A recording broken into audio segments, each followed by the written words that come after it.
हरे कृष्णा। तो जो आज का हमारा टॉपिक है, एक विशेष टॉपिक के साथ हम लोग आपके सामने उपस्थित हुए हैं। प्राय हम लोग जो हमारे टॉपिक्स रहते हैं वो लोगों के प्रश्नों के ऊपर आधारित रहते हैं। जैसा लोगों के प्रश्न रहते हैं, जैसे उनके क्वेश्चन रहते हैं, वैसे ही हमारी क्लासेस उसी के आधार पर रहती है। तो आज जो हमने अपना टॉपिक रखा है, जो हमारा आज का टॉपिक है, बड़ा इम्पोर्टेंट है। वो है कि कलयुग में भगवान को किस प्रकार हम प्राप्त कर सकते हैं। तो कहने का अर्थ ये भी है कि कलयुग में किस प्रकार हम भजन साधन कर सकते हैं, कैसे भगवत प्राप्ति होगी, ये सब हम कलयुग में कैसे कर सकते हैं, इसकी विधि क्या है। ठीक है, तो इसको आज हम जानेंगे, क्योंकि हमारे जीवन का जो लक्ष्य है वो क्या है, हमें पता होना चाहिए। जीवन का लक्ष्य है हम लोग अपने अपने अनुसार कुछ ना कुछ लेके चलें, लेकिन वास्तव में जीवन का लक्ष्य जब तक निर्धारित नहीं होगा ना, तब तक हमारा जो जीवन है ना वो इधर उधर चलता रहेगा। हमें पता ही नहीं चलेगा हमारे जीवन का लक्ष्य क्या है, हमें करना क्या है, हमें प्राप्त क्या करना है। माताएं लोग सोचती है भैया रोटी बना लेंगी, बच्चों के टिफिन बना देगी, पति के लिए खाना पीना बना देगी, घर गृहस्थी संभाल लेगी, यही हमारे जीवन का लक्ष्य है। पति लोग जो है, पुरुष लोग सोचेंगे भैया नौकरी वोकरी कर लेंगे, अच्छी पोजीशन में कर लेंगे, पैसा वैसा इकट्ठा कर लेंगे, बच्चों का ब्याह कर देंगे, बस यही हमारे जीवन का लक्ष्य है। लेकिन भैया ऐसे तो करोड़ों अरबों खरबों लोग आए, करोड़ों अरबों खरबों ने ऐसा किया, और करोड़ों अरबों खरबों लोग भविष्य में करेंगे, लेकिन किसी को भी जीवन के लक्ष्य की प्राप्ति नहीं हुई। सभी लोग इस ऐसे आए और ऐसे ही चले गए। तो क्या फायदा रहा बताओ। जीवन में बहुत सारे लोग आए, उन्होंने इसी प्रकार से कार्य किया और इसी प्रकार कार्य करते करते चले गए। तो क्या उनके जीवन का गोल रहा। अगर आपसे पूछा जाए कि दो टीम है, दो टीम को फुटबॉल खेलना है और दोनों की टीम के पास कोई भी गोल नहीं है, तो कौन सी टीम जीतेगी। कोई टीम जीतेगी, कोई भी नहीं जीतेगी। क्यों? क्योंकि किसी के पास गोल ही नहीं है। वो बॉल तो है उनके पास, लेकिन बॉल को कहाँ पर गोल करना है, उनके पास कोई टारगेट नहीं है, कोई लक्ष्य नहीं है। जब तक हमारा कोई लक्ष्य नहीं होगा, टारगेट नहीं होगा, हम लक्ष्य विहीन होकर ऐसे ही भटकते रहेंगे, और भटकने वाला आदमी परेशान होता है। इसीलिए जो मनुष्य है ना, वो सब कुछ कार्य करने पर भी कभी सुखी नहीं होता और हमेशा परेशान ही रहता है, मानसिक तनाव से ग्रस्त रहता है, उसको चिंताएं लगी रहती है। अब जब वास्तव में उसका लक्ष्य ही नहीं पता, तो उसकी चिंताएं क्या रहती है।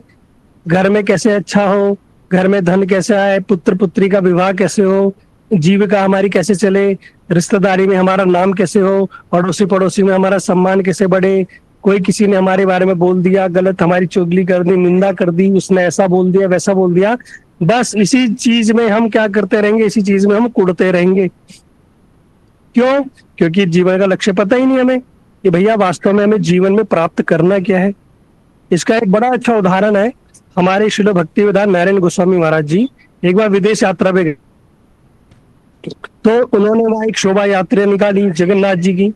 जब वो जगन्नाथ जी की शोभा यात्रा निकली,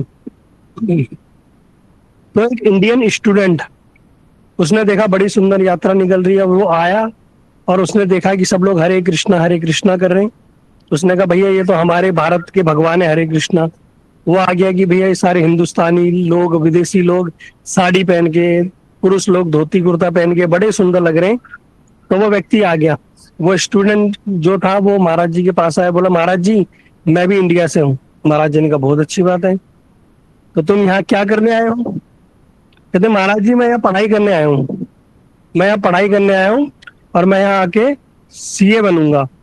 उन्होंने कहा अच्छा पढ़ाई करके क्या होगा। कहते महाराज जी पढ़ाई करके क्या होगा, बढ़िया सी नौकरी करूंगा, पैसे कमाऊंगा।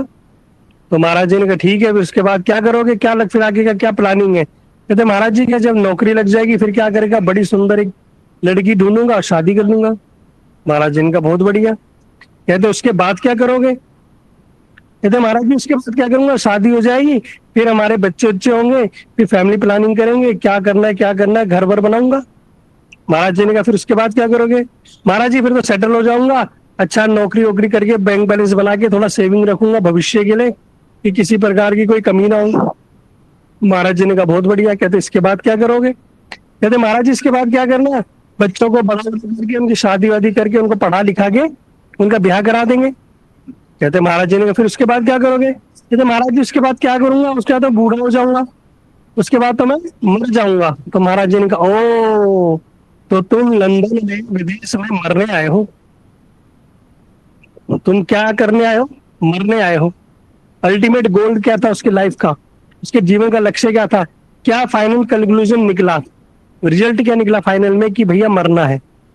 तो जब उसने सोचा मरना ही है, मैं यहाँ विदेश में आया हूँ मरने ही आया हूँ, तो भैया मैं क्या करने आया हूँ।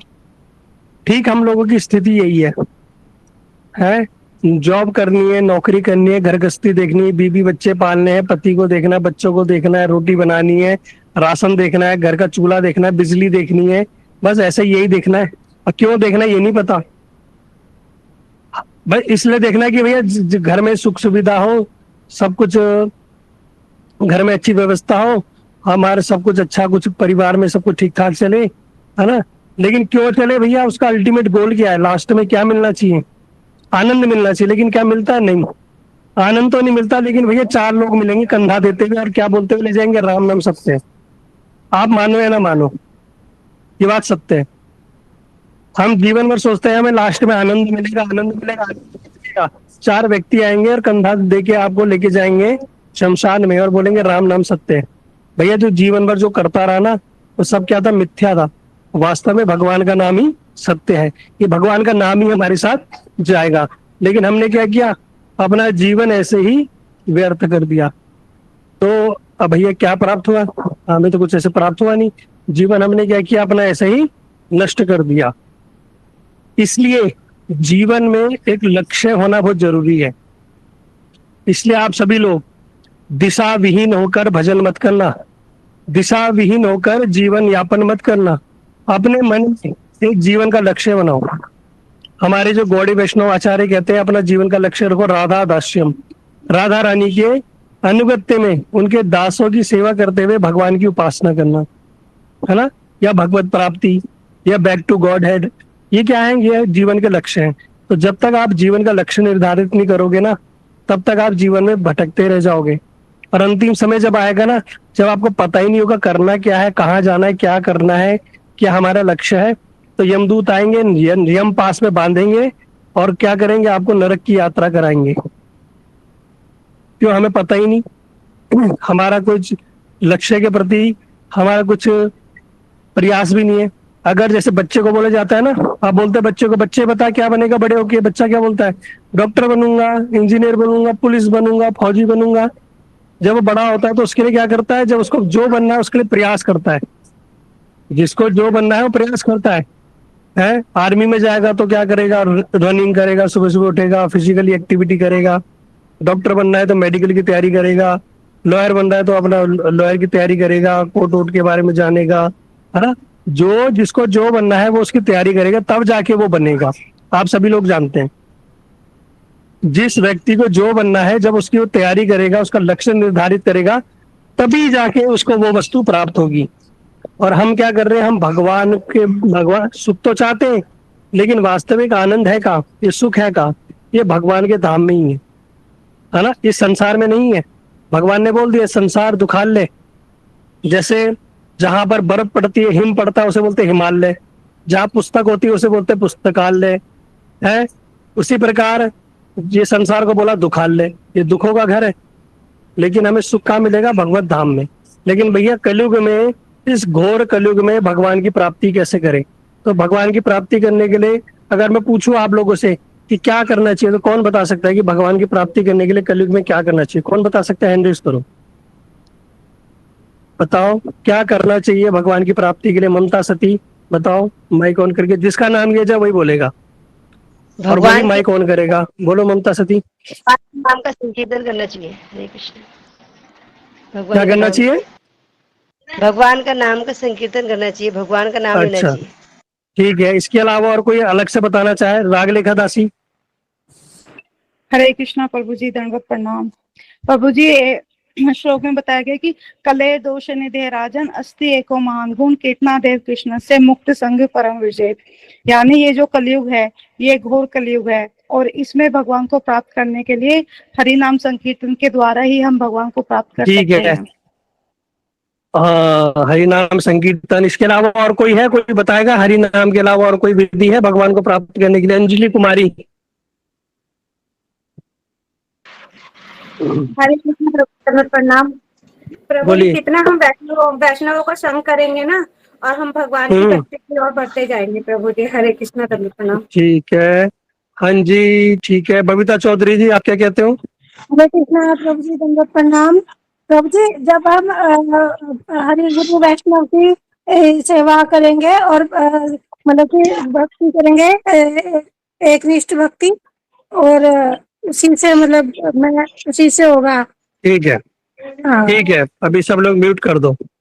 तो भगवान की प्राप्ति के बहुत सारे अलग अलग उपाय बताए गए, ठीक है। लेकिन कलयुग में एक ही उपाय है। लेकिन उपाय जो है ना, अभी ज्यादातर लोगों ने बोला भगवान का नाम। हाँ, अगर आप शास्त्रों को देखेंगे, स्वयं परीक्षित महाराज जी को सुखदेव गोस्वामी बता रहे हैं कि कलेर दोषे निधे राजन अस्ति एको महान गुण कीर्तन देव कृष्ण से मुक्त संग परम ब्रजेत। है, ये कलयुग क्या है? ये दोषों का घर है, बड़े दोष है, बड़ा कलह है, तभी तो इसको बोला गया कलयुग है। कलेर दोषे निधे राजन अस्ति एको महान गुण है, लेकिन इसमें एक बड़ा महान गुण है। क्या महान गुण है? कीर्तन देव कृष्ण से मुक्त संग परम ब्रजेद। हरिनाम संकीर्तन से, भगवान के नाम से ही हम इस क्या कर सकते हैं, भव सागर से मुक्त हो सकते हैं, हमें परम शांति परम गति प्राप्त होगी। ये तो बताया श्रीमद् भागवतम में, जो हमारा प्रमाणिक ग्रंथ है, इसके अंदर सुखदेव गोस्वामी परीक्षित महाराज जी को बता रहे हैं। लेकिन विधि क्या है? विधि है साधन, ठीक है। इस चीज को समझना। अब मैं आप लोगों को एक छोटी सी कथा बताऊंगा, जो इस कथा को समझ गया वो समझ पाएगा कि साधन होता है क्या है, ठीक है। इसलिए अब सभी लोग बड़े ध्यान से सुनना, क्योंकि ये कथा का सार है। विधि तो बहुत कुछ है, क्या करना है क्या नहीं करना, लेकिन विधि के अंदर क्या है, वो साधन के अंदर आता है। ये साधन इंपॉर्टेंट है। साधन है क्या, इसको समझो आप पहले। लगभग 13वीं सदी में महाराष्ट्र में एक बहुत बड़े संत हुए जिनका नाम था नामदेव। आप सभी लोगों ने सुना होगा संत नामदेव। ये महाराष्ट्र के बड़े प्रसिद्ध संत थे। बचपन से ही क्या करते थे, भगवान की भक्ति में लगे रहते थे, हैं। और क्या करते थे, प्रतिदिन बचपन से ही भगवान को भोग लगाना, उनका नाम जप करना, मंदिर में जाना, संतों की सेवा करना, इनका प्रतिदिन का नियम ही ये था। मतलब पैदाइशी भक्त, कहते हैं ना, पूत के पांव पालने में दिख जाते। तो ये बचपन से ही इनका भक्ति में व्यवस्था थी, भगवान की भक्ति में लीन रहते थे, है ना। बड़े प्रसिद्ध संत हुए नामदेव। महाराष्ट्र में जाओगे तो बड़े प्रसिद्ध संत है नामदेव। तो जब ये गुरु बने नामदेव जी, तो इनके बहुत सारे शिष्य थे। तो एक बार ये शिष्यों को भक्ति का प्रवचन दे रहे थे, तो तभी एक शिष्य ने प्रश्न किया कि गुरु जी, एक बात बताओ हमें कि सब बोलते हैं कि भगवान तो सब जगह है, भगवान तो सब जगह है, लेकिन अगर भगवान सब जगह है तो हमें दिखाई क्यों नहीं देते? और कैसे मान ले कि वो सचमुच है?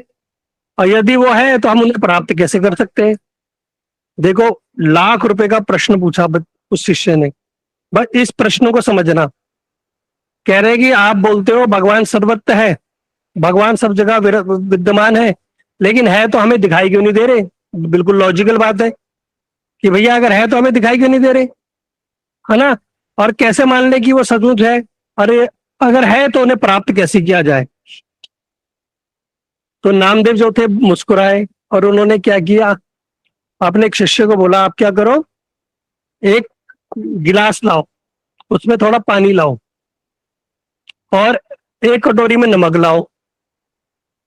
अब शिष्य कह रहा है कि भैया मैंने तो प्रश्न पूछा था कि भगवान है तो ठीक है, लेकिन है तो दिखाई क्यों नहीं दे रहे? और अगर है और दिखाई नहीं दे रहे, हम मान भी ले कि है, तो भैया उन्हें प्राप्त कैसे करें?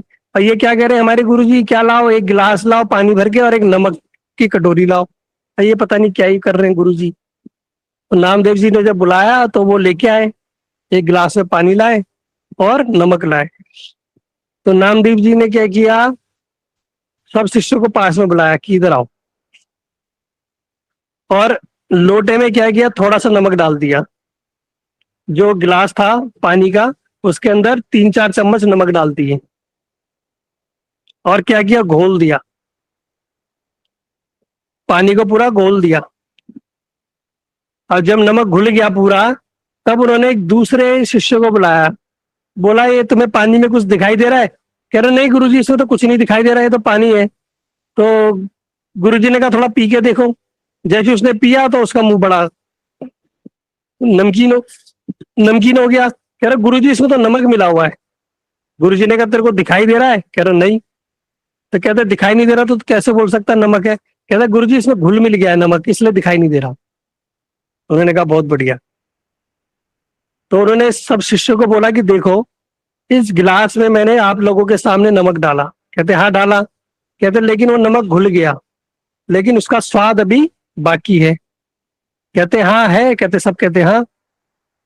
तो अब संत ने क्या किया, अब देखो अब सबसे इंपॉर्टेंट बात, उन्होंने क्या किया, एक बड़ी सी कढ़ाई ली, उस कढ़ाई में नीचे से आग लगवाई चूल्हे में, और उस गरम गरम कढ़ाई में वो सारा पानी डाल दिया,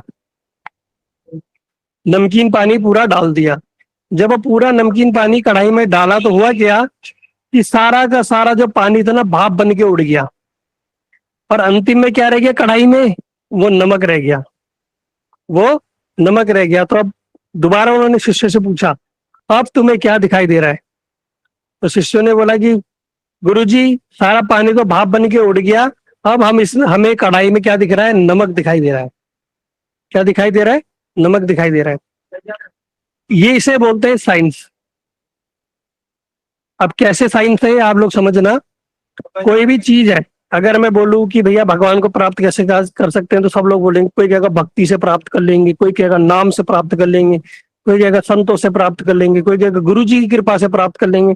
सब अपने तर्क वितर्क देंगे। तो ये सब क्या है? ये एक सब है ज्ञान है, ये ज्ञान है, सुना हुआ ज्ञान है। कि प्रभु जी, संजय प्रभु जी ने बताया था तो हाँ हम भी ऐसे बोल देंगे, तो भैया हम भी ऐसे ही बोल देंगे कि हाँ वैष्णव की कृपा से भगवान जी मिल जाते हैं, गुरु जी की कृपा से भगवान मिल जाएंगे, अरे हरि नाम से भगवान मिल जाएंगे, सुना है। तो ये क्या ज्ञान है, लेकिन ज्ञान ही काम नहीं आता। जब तक हमें विज्ञान पता ना हो तो ज्ञान भी काम नहीं आता। तो कहते हैं कि किसी चीज का विज्ञान भी पता होना जरूरी है, तब जाके उसका ज्ञान होता है। तो संत नामदेव जो थे उन्होंने क्या किया, इस बात को प्रमाणित करने के लिए विज्ञान भी बताया। क्या बताया? पानी लिया, पानी में नमक डाला, नमक सबके सामने डाला, नमक घोल दिया, घुल गया तो क्या गिलास में नमक दिखाई दिया? नहीं।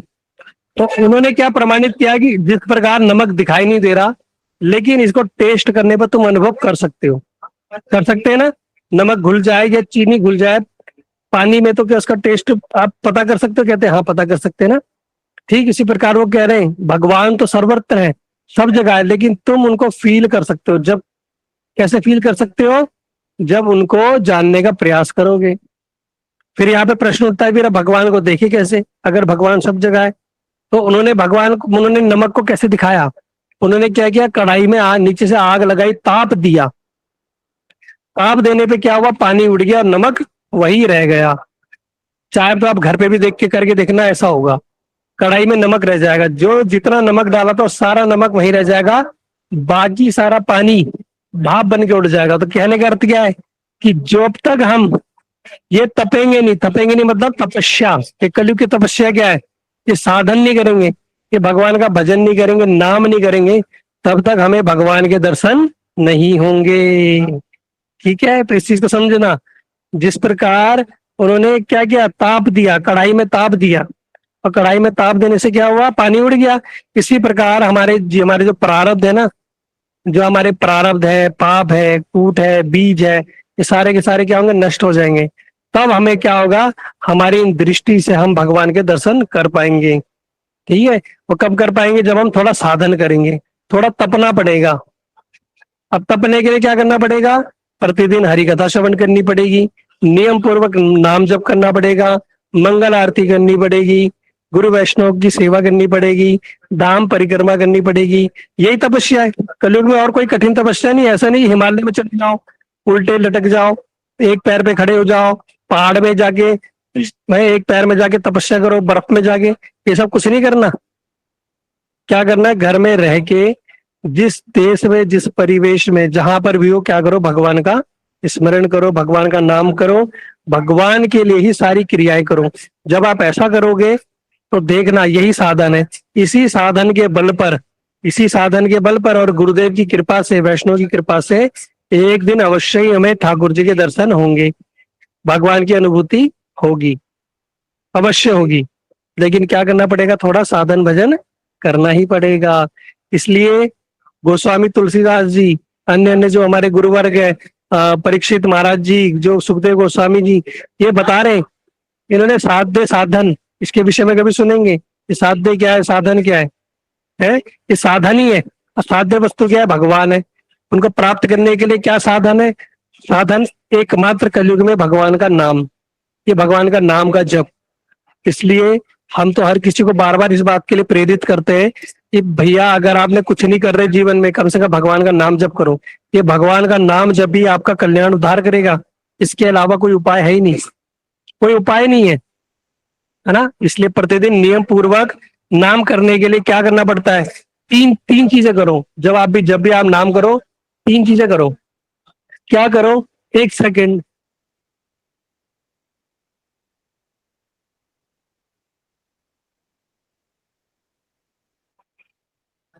तो क्या करना पड़ेगा आपको? जब भी आपको किसी भगवंत प्राप्ति के लिए या कोई भी साधन के लिए या नाम जप करने के लिए तीन चीजें करनी पड़ेगी। पहला क्या करना पड़ेगा? एक आसन पे आपको बैठना पड़ेगा। एक आसन पे यानी जो आपकी पीछे मेरुदंड है, जो आपकी रीढ़ की हड्डी है, वो क्या हो? सीधी हो, सीधी अवस्था में बैठना एक आसन पे। और क्या होना चाहिए? पद्मासन पे बैठ के बिल्कुल पीठ सीधी करके और भगवान के नाम का जप का उच्चारण करना। जब वो नाम का जब उच्चारण करोगे, वो मंत्र सीधा आपके कर्ण में प्रवेश करना चाहिए। कुछ लोग क्या है, जीवन बीत जाता है 5-5, 6-6, 10-10 साल से कह रहे नाम कर रहे, कुछ हो ही नहीं रहा, अनुभूति नहीं हो रही। अरे भैया विधि से तो करो, अच्छे से तो करो, तभी तो होगी अनुभूति। एक आसन पे बैठो, पीठ सीधी करके बैठो, भगवान का नाम का जप करो, उस नाम जप को सुनो। उच्चारण हमारा अच्छा होना चाहिए, क्लियर होना चाहिए, और हमारा ध्यान इधर उधर नहीं जाना चाहिए। ध्यान भटकेगा, लेकिन उसको लाना है वापस। लाने के लिए क्या करना पड़ता है? हरे कृष्ण महामंत्र अपने सामने कोई स्टिकर हो, फोटो हो, जिसपे लिखा हो, उस पे लिखो, देखो, उसको बोल बोल के, देख देख के पढ़ो। इससे आपका उच्चारण भी ठीक होगा, आपका ध्यान भी नहीं भटकेगा। और देखना, जब आप कम से कम 4 माला कर लोगे एक बारी में बैठ के एक आसन में, तो आपकी बॉडी बिल्कुल रिलैक्स होगी। आपको लगेगा अच्छा आपने कुछ किया, अंदर से आप शांति महसूस करोगे, आपका जो शरीर होगा वो हल्का महसूस होगा। देखना, धीरे धीरे धीरे जब आप संख्या बढ़ाओगे, ऐसे करना प्रयास करोगे, नाम करते करते आपको झपकी आएगी, ऐसा कुछ होगा, या फिर कुछ ऐसी अनुभव होगा जिसमें भगवान के आपको दर्शन हो सकते हैं। लेकिन कब होंगे? जब आप निष्ठा से, प्रेम से, प्रीति पूर्वक भगवान का नाम का जप करोगे। ये कलयुग का साधन है, ये भगवान के प्रेम को प्रदान कर सकता है। जगत की तो कोई भी वस्तु, ये तो बड़ी निम्न है, तुच्छ है। जगत की वस्तु तो साधारण है, ये तो हर भगवान का नाम आभासी आपको प्रदान कर देगा। और भगवान का शुद्ध नाम तो भगवान का प्रेम तक प्रदान करने में सक्षम है ना। इस जगत के जन्म मरण के चक्कर से हमें कौन मुक्त कर सकता है? एक भगवान का नाम, बस। और उसके लिए क्या करना है? कुछ चीज छोड़नी नहीं है, सिर्फ जोड़नी है। कहने का अर्थ क्या है कि अपने जीवन में कुछ छोड़ना नहीं है, लेकिन भगवान के नाम को जोड़ना है। जब ये चीज जुड़ेगी तो अपने आप ही सब चीजें छूट जाएंगी। जैसे कि एक बाल्टी में गंदा पानी लेना, कीचड़ डाल देना, और उस कीचड़ वाले पानी को नल के नीचे रख देना, नल चला देना। थोड़ी देर में देखना, नल का पानी जाते जाते जाते सारा कीचड़ का पानी बाहर चला जाएगा और पानी स्वच्छ हो जाएगा। या आप घर में देखना, एक बाल्टी में सर्फ डालना और उसको नल के नीचे रख देना, बहुत देर तक तो झाग बनेगा बनेगा बनेगा, और कुछ देर बाद क्या होगा? सारा झाग वाला पानी बह जाएगा और बाल्टी के अंदर स्वच्छ जल रह जाएगा। ठीक इसी प्रकार हमारे इस जीवन में भी क्या होगा? मन नाम करते रहो, भगवान का नाम लेते रहो। हरे कृष्ण कृष्ण कृष्ण हरे हरे, हरे राम राम राम हरे हरे। कोई हानि नहीं है, कोई पैसा नहीं लगना, कोई नुकसान नहीं होना, लेकिन अपना फायदा ही होना है। हमारा चित्त मार्जन हो जाएगा। चेतो दर्पण मार्जनम भव महाद्वाग्नि निर्वापणम श्रेव कैर्व चंद्रिका वितरणम। ये क्या है? सारा का सारा हमारा हृदय मार्जन हो जाएगा, शुद्ध हो जाएगा। चित्त शुद्ध होगा तो शुद्ध रूप से भगवान का नाम निकलेगा और भगवान की अनुभूति होगी और भगवान के दर्शन भी हो सकते हैं। तो ये विधि है भगवान को प्राप्त करने की। इसलिए साधन करना पड़ेगा, ठीक है, थोड़ा कष्ट सहना पड़ेगा, ठीक है। वही कष्ट, यही साधन ही हमें एक दिन भगवान तक पहुंचाएगा, ठीक है। इसलिए निष्ठा से टाइम टू टाइम अपने नाम जप करो, टाइम टू टाइम अपना क्लास में आओ, कथा श्रवण करो। ये श्रवण ही आपको भगवान की भक्ति के लिए प्रेरित करेगा, यही साधु संघ है, ठीक है। और अपना नियमित रूप से धाम परिक्रमा, जब बीच बीच में हो तो धाम परिक्रमा करो। अवसर मिले तो वैष्णव की सेवा करो, बस इतना करते रहोगे, इसी में देखना आपका जीवन सार्थक हो जाएगा, इसी में आपका कल्याण हो जाएगा, कुछ अन्य प्रयास करने की कोई आवश्यकता नहीं है। ठीक है, इसलिए अभी हम कथा को विश्राम देते हैं। आप सभी लोगों को बहुत बहुत धन्यवाद। गॉड प्रेमानंदे, हरि हरि बोल।